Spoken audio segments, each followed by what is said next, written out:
இப்போது நீங்கள் கேட்கவிருப்பது ஜூனியர் விகடனில் வெளியாகும் பாத்திருமாவேலனின் பெரியோர்களே தாய்மார்களே தொடரின் பகுதி 49. பெரியோர்களே தாய்மார்களே. டெல்லியில் உள்ள மசூதிகளில் இருந்து இமாம்கள் அல்லாவிடம் கோருவதும், பனாரஸில் உள்ள கோயில்களில் இருந்து அறிவார்ந்த பிராமணர்கள் கடவுளிடம் பிரார்த்திப்பதும் ஒன்றுதான். இதை நான் சொல்லவில்லை, விநாயக் தாமோதர் சாவர்கர் தான் சொன்னார். சிவாஜி காலத்தில் முஸ்லிம்களுக்கு எதிரான வெறுப்புணர்வு நியாயமானதாகவும் அவசியமானதாகவும் கூட இருந்திருக்கலாம். ஆனால் அதுபோன்ற உணர்வை இப்போதும் கொண்டிருப்பது அநியாயம் மட்டுமல்ல, முட்டாள்தனமும் ஆகும். வரலாறுகளில் இருந்து படிப்பினைகளை நாம் கற்றுக்கொள்ள வேண்டுமே தவிர அவற்றை கதைகளைப் போல கருதவும் கூடாது என்று சொன்னவரும் விநாயக் தாமோதர் சாவர்கர் தான். முகமதியர்களே, நீங்கள் குரானை பூசிப்பவர்களாக இருந்தால், இந்துக்களை நீங்கள் கோமாதாவை பூஜிப்பவர்களாக இருந்தால், உங்களுக்குள்ள சிறு சிறு வேற்றுமைகளை எல்லாம் இப்போது மறந்து விடுங்கள் என்று சொன்னவரும் விநாயக் தாமோதர் சாவர்கர் தான். இந்துக்கள் இந்துஸ்தானத்தின் இதயம். வானவில்லின் அழகு அதன் வேறுபட்ட வண்ணங்களால் குறைவதில்லை, மாறாக அதிகரிக்கிறது. அதுபோல் முஸ்லிம், பார்சி, யூத மற்றும் பிற பண்பாடுகளில் உள்ள நல்ல அம்சங்களை தனதாக்கிக் கொண்டு இந்துஸ்தான் எதிர்கால வானில் மேலும் அழகாக பிரகாசிக்கும் என்று 1909 அக்டோபர் 24ஆம் நாள் லண்டனில் காந்தி தலைமை தாங்கிய மாநாட்டில் பேசிய சாவர்கர் 1948 காந்தி கொலை சதியில் ஒருவராக கைதாகி விசாரணை நீதிமன்றத்தில் உட்கார்ந்திருந்தார். சர்ச்சையின் பிறப்பிடமான இந்துத்துவா என்ற சொல்லின் தாயும் தந்தையும் சாவர்கர் தான். இந்து மறுமலர்ச்சி, இந்து எழுச்சி, இந்து மத புத்தாக்கம் என்பதெல்லாம் சாவர்கருக்கும் 100 ஆண்டுகளுக்கு முந்தையது. இந்து மதத்தின் சில நம்பிக்கைகளையும் பழமைவாத பழக்க வழக்கங்களையும் சதி எனும் கொடுமையையும் கண்டித்த ராஜாராம் மோகன் ராய் தான் மத மாற்றத்தை கடுமையாக கண்டித்தார்.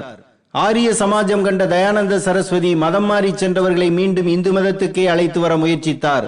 அவர்தான் இந்து சமுதாயமே என்று முதலில் அழைத்தவர். இந்து மதத்தின் பெருமையை ஊர் ஊராக போய் பிரச்சாரம் செய்தவர் பஞ்சாபை சேர்ந்த வீரஜானந்தர். ஹிந்து என்ற பெயருக்கு ஆன்ம சக்தி உண்டு என்று அதில் சூடேற்றியவர் விவேகானந்தர். சிவாஜி திருநாள், கணபதி திருநாள் ஆகிய இரண்டின் மூலமாக இந்து மதத்தையும் சுதந்திர போராட்டத்தையும் இணைத்தவர் பாலகங்காதர திலகர்.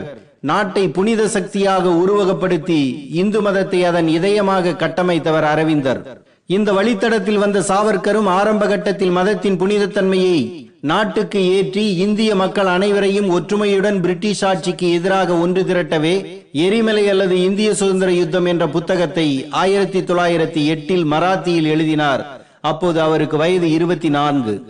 மகாராஷ்டிராவில் பிறந்த சாவர்கர் சட்டம் படிப்பதற்காக லண்டன் போனார். இந்தியா ஆபீஸ் எனப்படும் ஆவண காப்பகத்தில் இருந்த தகவல்களை திரட்டி இந்த புத்தகத்தை எழுதினார். அவரது நண்பர்கள் இதனை ஆங்கிலத்தில் மொழிபெயர்த்தார்கள்.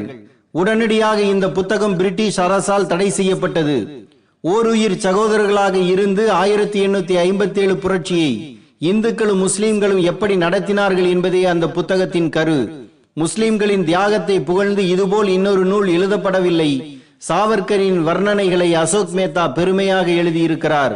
2 தரப்பின் தியாகங்களை வர்ணிப்பதன் மூலமாக 2 தரப்பையும் ஒருங்கிணைக்க வேண்டும் என்று சாவர்கர் நினைத்தார். 2 கொலை சம்பவங்களில் சாவர்கரின் தலை உருண்டது. இவரது தூண்டுதலின் பேரில் லண்டனில் வைத்து ஹர்சான் லில்லியை மதன்லால் திங்கரா கொலை செய்தார். மதன்லாலை சாவர்கர் தேர்வு செய்த முறையே அதிர்ச்சிகரமானது. தனக்கு முன்னால் இருந்த மேசையில் கையை வைத்தபடி சாவர்கரிடம் பேசிக் கொண்டிருந்தார் மதன்லால்.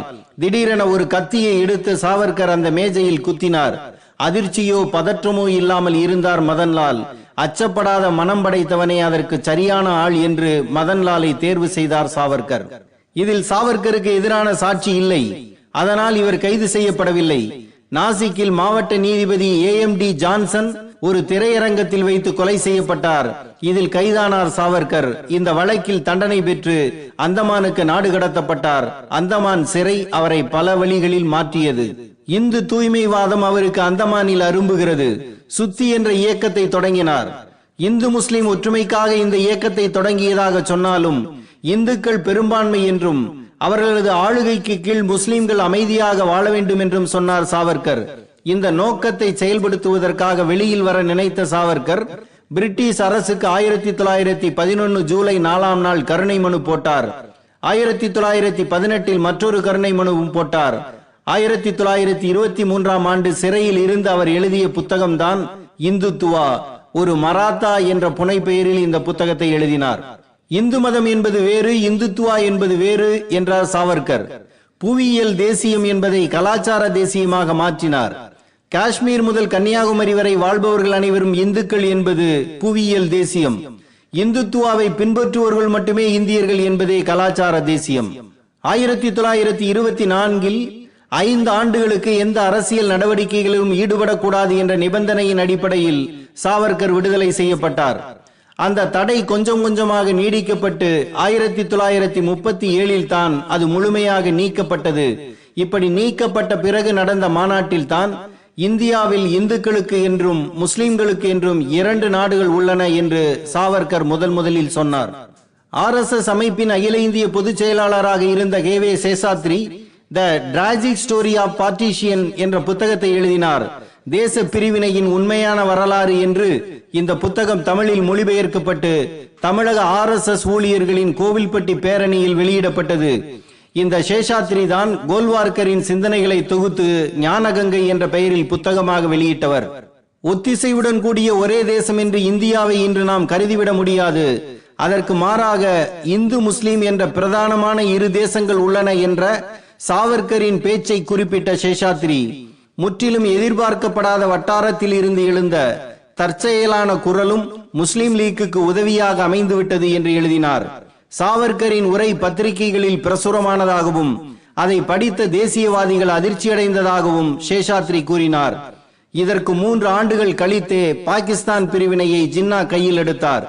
2 பேரும் சொன்னதில் என்ன வேறுபாடு இருக்கிறது என்பதை டாக்டர் அம்பேத்கர் அழகாக பிரித்து கூறினார். ஒரு தேசமா அல்லது 2 தேசங்களா என்ற கருத்து சம்பந்தமாக ஒருவரை ஒருவர் எதிர்த்துக் கொள்வதற்கு பதிலாக சாவர்கரும் ஜின்னாவும் அது குறித்து முற்றிலுமாக உடன்படுகின்றனர் என்பது வினோதமாகும் என்ற அம்பேத்கர், 2 தேசமாக இருந்தாலும் 2 நாடுகளாக பிரிக்கப்பட வேண்டும் என்று ஜின்னாவும், இந்துக்கள் மேலோங்கி முஸ்லிம்கள் ஒத்துழைத்து வாழும் நிலையில் ஒன்றாக இருக்க வேண்டும் என்று சாவர்கரும் நினைத்ததாக சொல்கிறார். அம்பேத்கரின் கவனிக்கப்படாத புத்தகமான பாகிஸ்தான் என்ற நூலை அனைவரும் வாசிக்க வேண்டும். 2 தேசங்கள் இருப்பதில் மாறுபட்ட கருத்து இல்லை. 2 தேசங்களும் ஒன்றாகவா பிரிந்தா என்பதிலேயே மாறுபாடு இருந்தது. பிறகு என்ன நடந்தது என எல்லோருக்கும் தெரியும். எல்லா மதங்களுமே அன்பை போதிக்கவும் ஒற்றுமையை வலியுறுத்தவுமே வந்ததாகத்தான் சொல்லப்படுகின்றன. ஆனால் இந்த மதங்கள் நிறுவனங்கள் ஆன போதும், அதற்குள் போட்டிகள் ஏற்பட்ட போதும், அது அதிகார வர்க்கத்தின் மதமாக மாறும் போதும், அதிகாரத்தை கைப்பற்ற மதம் ஒரு பாதையாக மாறும் போதும் மதத்துக்கு மதம் பிடிக்கிறது.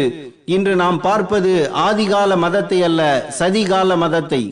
வானத்தின் கீழ் முழு வளர்ச்சி அடைந்த மனித மனமும் வாழ்க்கையின் மிக முக்கிய பிரச்சனைகளுக்கு எல்லாம் தீர்வு கண்ட இடமும் எது என்று கேட்டால் நான் இந்தியாவை தான் காட்டுவேன் என்றார் மேக்ஸ் முல்லர்.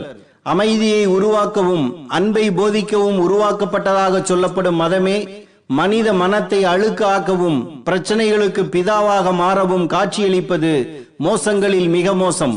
அரசியலமைப்பு சட்டமே சொல்கிறது இது மதச்சார்பற்ற அரசு என்று. மதச்சார்பின்மை என்றால் எந்த மதத்தையும் சாராத தன்மை என்று பொருள். 32,87,263 கிலோமீட்டர் பரப்பளவு கொண்ட இந்தியாவில் வாழும் 100 கோடி பேரும் வேற்றுமைகளை மறந்து ஒற்றுமையாக வாழ வேண்டும் என்பதே கனவு. எத்தனை மதங்கள், எத்தனை இனங்கள், எத்தனை மொழிகள், எத்தனை ஜாதிகள்! இந்தியாவில் இருக்கும் பழங்குடியினர்